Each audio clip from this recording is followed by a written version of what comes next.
Harold got in bed, kissed his lovely wife and fell into a deep sleep. He awoke before the pearly gates and St. Peter said, "You died in your sleep, Harold." Harold was stunned. "I'm dead?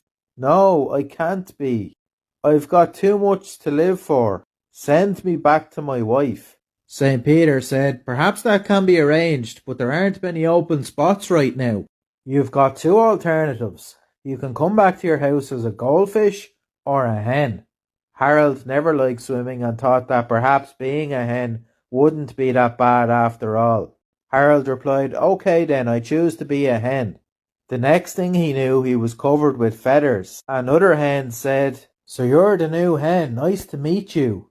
How's your first day here?" "Not bad," said Harold, "but I have this strange feeling inside like I'm going to explode." "You're ovulating," explained the hen. "Don't tell me you've never laid an egg before." "Never," said Harold. "Well, just cluck twice and then push." Harold done what he said and out popped an egg. Harold was overcome with emotion as he experienced motherhood for the first time. Then out came another egg. It felt amazing. Just as he was about to lay his third egg, his wife called out to him, "Harold, Harold!"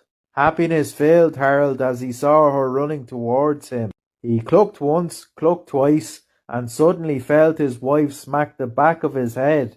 "Damn it, Harold, wake up! You're shitting the bed!"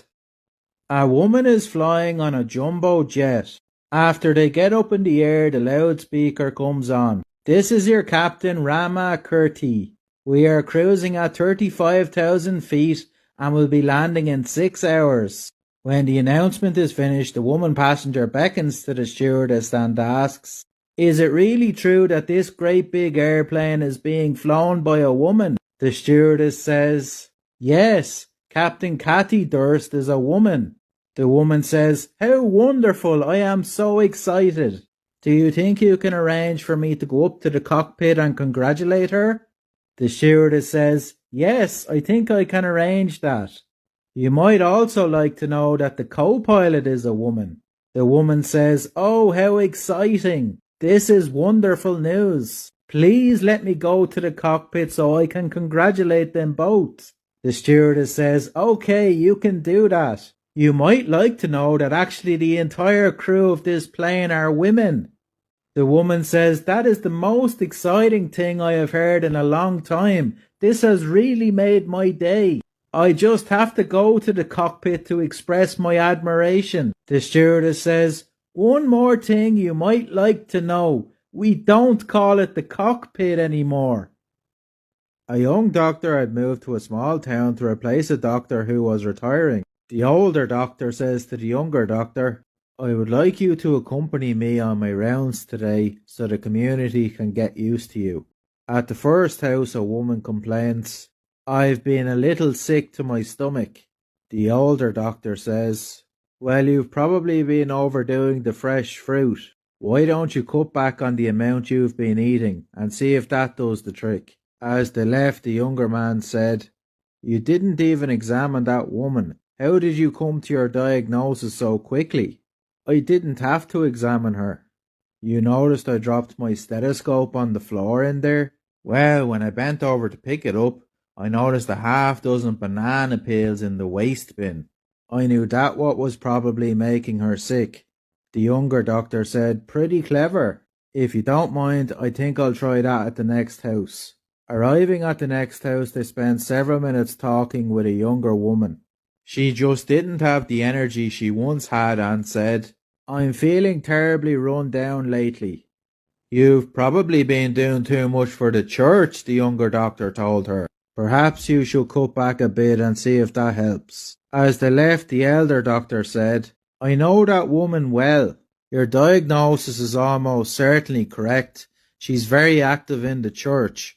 But how did you arrive at it?" "I did what you did at the last house. I dropped my stethoscope, and when I bent down to retrieve it, I noticed the vicar under the bed." A few days after Christmas, a mother was working in the kitchen listening to her son playing with his new electric train set in the living room. She heard the train stop and her son yell, All you son of bitches who want to get off, get the hell off now, because this is the last stop. All of you son of bitches that are getting on, get your asses on the train because we're leaving. The mother went in and told her son, "We don't use that kind of language in this house. Now I want you to go into your room for 2 hours. When you come out you can play with your train, but I don't want to hear any more bad language." 2 hours later the son comes out of his room and continues to play with his train. Soon the train stopped and the mother heard the son say, "All of you passengers who are disembarking the train, please remember to take all of your belongings with you. We thank you for riding with us today and we hope that your ride was a pleasant one. We hope you will ride with us again soon. For those of you who are just boarding the train, remember stow all of your hand luggage under the seat. For those of you who are pissed off with the 2-hour delay, please see the bitch in the kitchen." A man boarded an airplane and took his seat. As he settled in, he saw the most beautiful woman in the world sitting beside him. Eager to strike up a conversation, he blurted out, "Business trip or pleasure?" She turned, smiled and said, "I'm going to the annual Nymphomaniacs of America convention in Boston." He swallowed hard. Here was the most gorgeous woman he had ever seen sitting next to him, and she was going to a meeting of nymphomaniacs. Struggling to maintain his composure, he calmly asked, "What's your business at this convention?" "Lecture," she responded. "I use information that I have learned from my personal experiences to debunk some of the popular myths about sexuality." "Really?" he said. "And what kind of myths are there?" "Well," she explained, "one popular myth is that African American men are the most well endowed of all men, when in fact it is the Native American Indian who is most likely to possess that trait. Another popular myth is that Frenchmen are the best lovers, when actually it is the men of Mexican descent who are the best. I have also discovered that the lover with absolutely the best stamina is the southern redneck."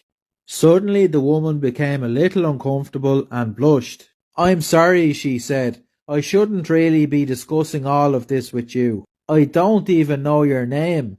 "Tonto," the man said. "Tonto Gonzalez.